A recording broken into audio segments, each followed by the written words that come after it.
কিয়ামতের আলামত এসে গেছে, তাই তো ঘরের নারী রাস্তায় নেমেছে। কিয়ামতের আলামত এসে গেছে, তাই তো ঘরের নারী রাস্তায় নেমেছে। মাছ বাজারে কথা বলে মাছওয়ালার সাথে, স্বামী তাগার দাঁড়িয়ে আছে ব্যাগটা নিয়ে হাতে। মাছ বাজারে কথা বলে মাছওয়ালার সাথে, স্বামী তাগার দাঁড়িয়ে আছে ব্যাগটা নিয়ে হাতে। স্বামী নিল ব্যাগটা টেনে, স্ত্রী দেয় টাকা গুনে। স্বামী নিল ব্যাগটা টেনে, স্ত্রী দেয় পয়সা গুনে। স্বামী স্ত্রীর জানো সেবক হয়েছে, কিয়ামতের আলামত এসে গেছে। কিয়ামতের আলামত এসে গেছে, তাই তো ঘরের নারী রাস্তায় নেমেছে। কিয়ামতের আলামত এসে গেছে, তাই তো ঘরের নারী রাস্তায় নেমেছে। বুরকা পরা বুরকা ছাড়া হাট বাজারে ঘোরে তারা, বুরকা পরা বুরকা ছাড়া হাট বাজারে ঘোরে তারা। অনেকে আবার বুরকা পরে মুখটা খোলা রেখেছে। কিয়ামতের আলামত এসে গেছে, তাই তো ঘরের নারী রাস্তায় নেমেছে। কিয়ামতের আলামত এসে গেছে, তাই তো ঘরের নারী রাস্তায় নেমেছে। হাট বাজারে মার্কেটে যান দেখবেন শুধু নারী, হাট বাজারে মার্কেটে যান দেখবেন শুধু নারী। কেউ বাবার সেজে খুঁজে করেছে দোকানদারি, ঠিক না? হাট বাজারে মার্কেটে যান দেখবেন শুধু নারী, কেউ বাবার সেজে খুঁজে করেছে দোকানদারি। সব কিছুতেই আছে নারী, কেউ বা চালাই গুন্ডা গাড়ি। সব কিছুতেই আছে নারী, কেউ বা চালাই গুন্ডা গাড়ি। কেউ বাবার সেজে খুঁজে অফিস আদালতে করিছে। কিয়ামতের আলামত এসে গেছে, তাই তো ঘরের নারী রাস্তায় নেমেছে। কিয়ামতের আলামত এসে গেছে, তাই তো ঘরের নারী রাস্তায় নেমেছে। লিল্লাহি তাকবীর, মাশাআল্লাহ। একটু চাঙ্গা হয়েছে মনে হচ্ছে। বিসমিল্লাহির রহমানির রহিম। আর রহমান আল্লামাল কুরআন। কোরআনটা দেন, কোরআনটা দেন। আল্লাহ তাবারাক ওয়া তাআলা তিনাকে যখন আমরা বলছি আর রহমান, তো আল্লাহ তাবারাক ওয়া তাআলা তখন বলছেন যে তুমি আমাকে রহমান বলে ডেকেছো, তো আল্লামাল কুরআন, আমি তোমাদেরকে এই কোরআনটা আমি তোমাদেরকে দিলাম। আচ্ছা, এই যে কোরআনটা আল্লাহ তাবারাক ওয়া তাআলা দিয়েছেন, তো এটার প্রতি আমাদের সকলের আমল হয়তো যে আল্লাহ তাবারক ওয়া তাআলা আমাদেরকে যে কোরআনটা দিয়েছেন, এই কোরআনের সমস্ত আইন আমরা পুঙ্খানুপুঙ্খানুভাবে মানতে পারি। এমন একটা মুসলিম আছেন যে দাঁড়িয়ে বলবেন যে আমি ইসলামের সমস্ত আইন কানুনকে আমি মেনে চলি? খুঁজে পাওয়া মুশকিল আছে। তবে সাহাবা ইকরামদের দুই লাইন একটা কথা নেন, সাহাবা ইকরামদের দুই লাইনের একটা কথা নেন। অনেক সময়তে মুশরিক কাফের বেঈমানেরা তারা সাহাবা ইকরামদেরকে নেকেট করে কিছু কথা বলতো। কি বলতো? ও মুসলমানেরা, ও মুসলমানেরা তোমরা কি করো? তো মুসলিমরা উত্তর দিত কি, যে আমাদের কোরআনে যা আছে আমরা তাই করি। যদি জিজ্ঞাসা করা হতো মুসলমান তোমরা কি করো, তো তারা উত্তর দিত কি, যে আমাদের কোরআনে যা আছে আমরা তাই করি। আবার এই কথাটা যদি জিজ্ঞাসা উল্টিয়ে করত যে তোমাদের কোরআনে কি আছে, তো বলতো যা আমরা করি তাই কোরআনে আছে। আজ 2024 সাল জানুয়ারি মাসের 27 তারিখে মালদার মানুষ আপনাদেরকে আমি জিজ্ঞাসা করছি, ধরেন আপনারা ফারাক্কাতে কোনো একটা চায়ের দোকানে আপনারা বসে আছেন, তো চায়ের দোকানে আপনারা বসে আছেন, চা খাচ্ছেন। চা হালাল না হারাম আমি ফতোয়া চাইছি। চা হালাল না হারাম? হালাল। এই মানুষগুলো বলতে ভয় করছে কেন? চা হালাল না হারাম?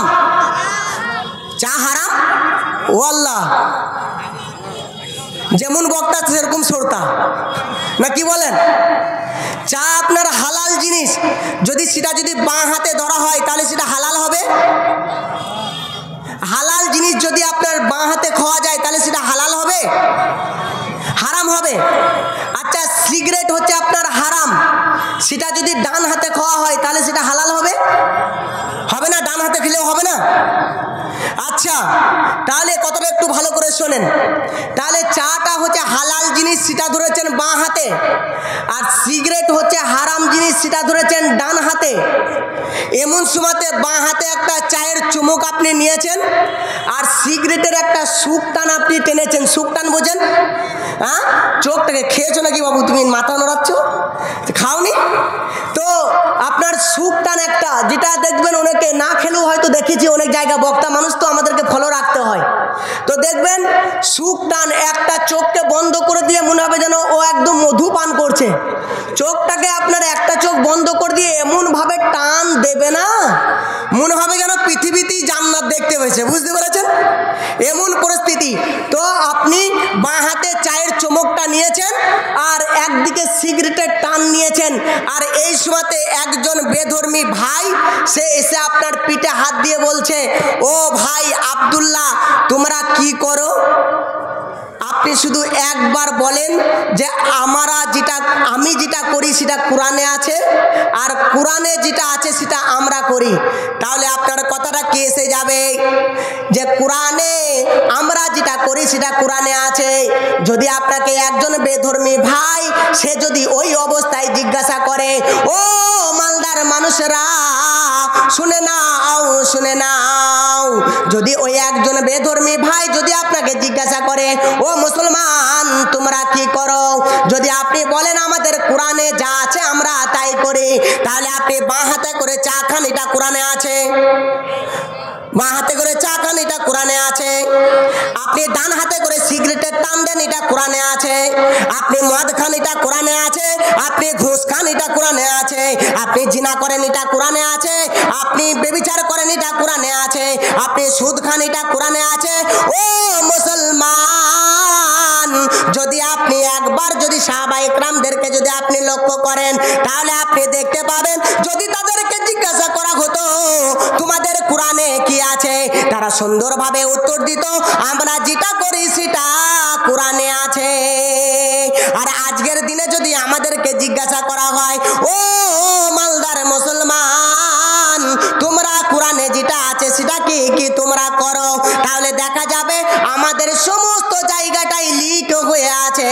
আমরা কোরআনের মতো নিজের জিন্দগিটাকে আমরা পরিচালনা করতে পারি না, পারি না, পারি না, পারি না। আপনারা কোরআনটাকে দেখছেন, এবার আপনারা বসে যান। ও মালদার মানুষেরা, আপনারা যে কোরআনটাকে আপনারা দেখছেন, আপনারা দেখতে পাচ্ছেন কি এই কোরআনটা আপনার কাগজের? আপনার বোঝা যাচ্ছে যে এই কোরআনটা হচ্ছে কাগজের। যদি আপনাকে জিজ্ঞাসা করে এই কোরআনটা কিসের, আপনি বলবেন কাগজের। আর এখানে লেখাটা কিসের আছে, আপনি বলবেন কালো কালি দিয়ে কোরআনটাকে লেখা আছে। ও মালদার মুসলমান, একবার কান খুলে শুনে নেন, একবার অন্তরের হৃদয় দিয়ে একবার দেখুন এই কোরআনটাকে, একবার অন্তরের হৃদয় দিয়ে দেখুন। তাহলে একবার যদি হৃদয় দিয়ে দেখতে চান, তাহলে আপনি দেখতে পাবেন এই কোরআনকে জমিনে প্রতিষ্ঠিত করার জন্য, এই কোরআনকে জমিনে প্রতিষ্ঠিত করার জন্য কত সাহাবায়ে কেরামদের রক্ত মিশে আছে, কত শহীদের বিনিময়ে আমরা এই কোরআনকে পেয়েছি, কত রক্তের বিনিময়ে আমরা এই কোরআনকে পেয়েছি। কিন্তু ও হতভাগা মুসলমান, ও বারখানেওয়ালা মুসলমান, ও দুনিয়ার মুসলমান, আজ আমরা এই কোরআনকে ছেড়ে দিয়েছি, যার কারণে বদরুদ্দোজা নদভী তিনি বলেন মুক্তার চেয়ে দামি বেশি, মুক্তার চেয়ে দামি বেশি, মুক্তার চেয়ে দামি বেশি কোরআনে রেখেছো নিজ ঘরে, তবে কেন হতভাগা ফিরছো বাতিলের দাঁড়ে দাঁড়ে। মুক্তার চেয়ে দামি বেশি, মুক্তার চেয়ে দামি বেশি কোরআনে রেখেছো নিজ ঘরে, তবে কেন হতভাগা ফিরছো বাতিলের দাঁড়ে দাঁড়ে। গুজরাটে গিয়ে দেখো গো তামাশা, গুজরাটে গিয়ে দেখো গো তামাশা, উঠাইয়া চোখের খুলি পথের দুই ধারে ছড়িয়া ছিটিয়া পড়ে রয়েছে কত শত মানুষের খুলি, কত শত মানুষের খুলি। আমার আল্লাহ তাবারাক ওয়া তাআলা তিনি ওই কথাটাই বলছেন, বিসমিল্লাহির রহমানির রহিম, আর রহমান। যদি কোনো ব্যক্তি আমাকে ডাকে হে দয়ালু মেহেরবান, আমি আল্লাহ তাবারাক ওয়া তাআলা তাকে মুহাব্বতের সঙ্গে দিলাম আল্লামাল কুরআন, আমি তোমাকে দিলাম কুরআন। এই কোরআনের ভেতরে কি আছে আল্লাহ তাবারাক ওয়া তাআলা আমাদেরকে দিলেন, তাহলে ওই কোরআনের ভেতরে কি আছে? আল্লাহ তাবারাক ওয়া তাআলা বলছেন রব্বানা আতিনা ফিদ দুনিয়া হাসানাতাও ওয়া ফিল আখিরাতি হাসানাতাও ওয়া কিনা আযাবান নার। যদি কোনো মানুষ সে যদি নিজের জিন্দেগির ভেতরে, যদি কোনো মানুষ সে যদি নিজের জীবনে যদি কোরআনকে যদি নিতে পারে, যদি কোনো মানুষ সে যদি কোরআনকে নিজের জীবনে যদি বাস্তবায়িত করতে পারে, গোলাম বস্তু 1000 টাকা, তারিখ আজ 500 টাকা। সারা আটটাই শেষ করে দেবো,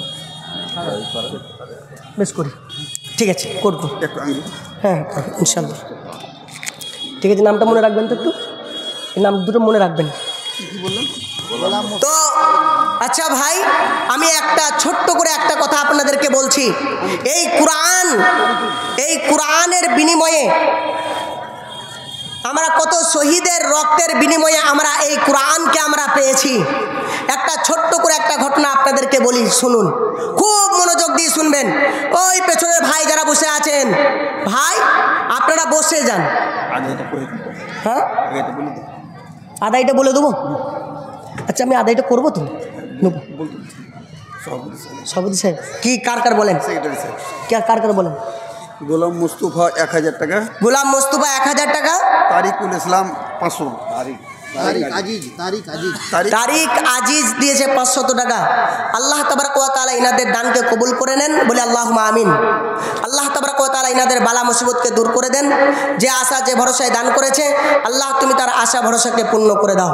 এবারে আমি বলি আপনাদেরকে, শুনেন, তারপরেই একটু কথা আপনাদের কাছে রাখছি, একটা ছোট্ট পারা করে একটা ঘটনা। আচ্ছা, এই কোরআনের বিনিময়ে কোরআনকে জমিনে প্রতিষ্ঠিত করার জন্য সর্বের প্রথম যে মহিলাটা শহীদ হয়েছিল, সেই মহিলাটার নাম কেউ বলতে পারবেন? সুমাইয়া। বন্ধুরে আমার, ঘটনাটা ভালো করে শুনবেন। সুমাইয়া তিনি যখন ইসলাম ধর্মকে গ্রহণ করলেন, তিনি যখন ঈমান নিয়ে আসলেন, এই খবরটা পৌঁছালো কার কাছে? এই খবরটা গিয়ে পৌঁছালো আবু জাহিলের কাছে, যে সুমাইয়া এবং সুমাইয়ার ছেলের নাম হচ্ছে আমার, এই দুইজনই ইসলাম ধর্ম কবুল করেছে, আল্লাহর প্রতি তারা ঈমান এনেছে। এই কথাটা যখন আবু জাহিলের কাছে পৌঁছে গেল, বন্ধুরে আমার, সঙ্গে সঙ্গে আবু জাহেল তার লোকদেরকে নিয়ে আপনার কি হলো, রাস্তাতে সুমাইয়া এবং তিনার ছেলে আমরকে আপনার রুকে দাঁড় করালো। এবারে বলে, ও আমার, তোমরা দুই মা বেটাতে নাকি তোমরা ইসলাম ধর্ম গ্রহণ করেছ, তোমরা নাকি আল্লাহর প্রতি ঈমান এনেছ? বলে যে হ্যাঁ, আমরা আল্লাহর প্রতি ঈমান এনেছি। বন্ধুরে আমার, যেমনই এই কথাটা বলা, বলে তোমরা ওই ধর্ম থেকে তোমরা ফিরে এসো, আর নচেত আমি তোমাদের ওপরে তোমাদের ওপরে আমি কি করব? তোমাদের ওপরে আমি স্টিমার রুলার চালাতে শুরু করব। বন্ধুরে আমার, এমন অবস্থায় সুমাইয়া বলে তোমার যা খুশি তুমি করে নাও, আমি আল্লাহর প্রতি ঈমান এনেছি, তোমার মতো বেঈমানের কাছে আমি মাথা নত করব না। বন্ধুরে আমার, কি করুন ঘটনা। এমন সময়তে যখন বারবার সুমাইয়াকে বলে, সুমাইয়া যখন ঈমানের ওপরে যখন অটল থাকলো, এমন সময়তে দুইখানা খুঁটিকে আপনার নিয়ে আসা হলো। বন্ধুরে আমার, দুইখানা খুঁটিকে নিয়ে এসে একটা খুঁটিতে বেঁধে দেওয়া হলো আপনার সুমাইয়াকে, আর একটা খুঁটিতে বেঁধে দেওয়া হলো তেনার ছেলে আমারকে। এরপরে আমারকে বলে, আমার তুমি বলো তুমি ইসলাম ধর্ম ত্যাগ করবে কিনা, না তোমাকে আমাকে কিছু দেখাতে হবে। বলে তুমি যাই দেখাবে দেখাও না কেন, আমি ইসলাম ধর্মকে আমি ত্যাগ করব না। বন্ধুরে আমার, আবু জাহেল সে কি করলো, তার সন্তানের বয়স সেই সময়তে, সুমাইয়ার সন্তানের বয়স সেই সময়তে হবে আপনার 22 থেকে 18 থেকে আপনার 22 বছর, একজন যুবক। বন্ধুরে আমার, এমন সময়তে সুমাইয়াকে বাঁধা আছে খুঁটির সঙ্গে। এমন সময়তে একে একে কি করলো, সুমাইয়ার পরন থেকে আপনার কাপড়কে খুলতে শুরু করলো।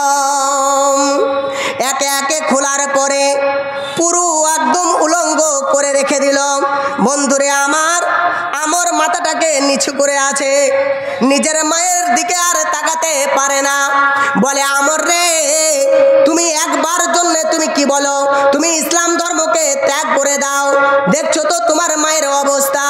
আমার নিজের মাথাটাকে নিচু করে আছে আর আল্লাহকে বলে, আল্লাহ গো, এই দৃশ্য দেখার চাইতে যদি আমার মওত হয়ে যেত তাহলে কতই না ভালো হতো, যদি আমার প্রাণ পাখি যদি চলে যেত কতই না ভালো হতো, যদি আমি ফাটাল পেতাম তাহলে ফাটালের ভেতরে আমি ঢুকে যেতাম।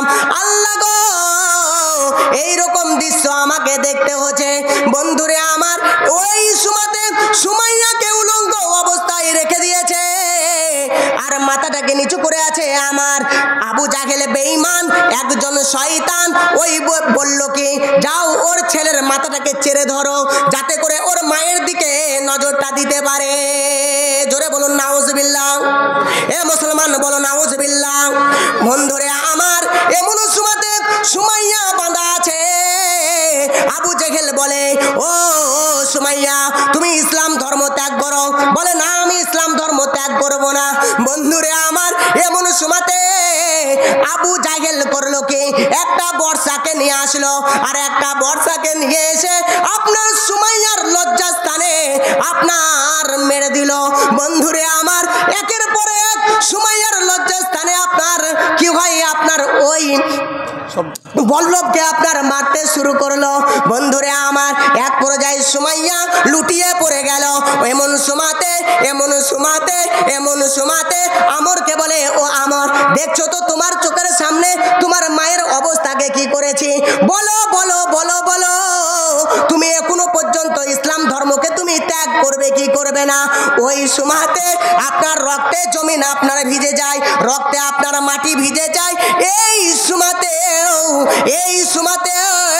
সুমাইয়া জমিনে পড়ে আছে আর জমিনে পড়ে থেকে আমরকে বলে, ও বেটা আমর রে, তোমাকে আমি আমার বুকের স্তন, আমার বুকের দুধ খাইয়ে আমি তোমাকে মানুষ করেছি। তুমি জীবনে আমি যদি শহীদ হয়ে যাই, আমি যদি মারা যাই, আমি যদি দুনিয়া থেকে বিদায় হয়ে যাই, তারপরেও তুমি বাতিলের কাছে মাথা নত করবে না, করবে না, করবে না, করবে না। যারা পিছনে দাঁড়িয়ে আছে বসে যান, যারা পিছনে দাঁড়িয়ে আছে, সামনে জায়গা আছে, অনেকগুলো জায়গা আছে, আপনারা বসে যান।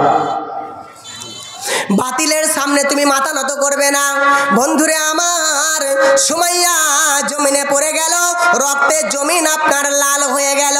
এক পর্যায়ে সুমাইয়া এহ জগৎ ছেড়ে দিয়ে পরজগতে গমন করলেন। একবার আমার সাথে বলুন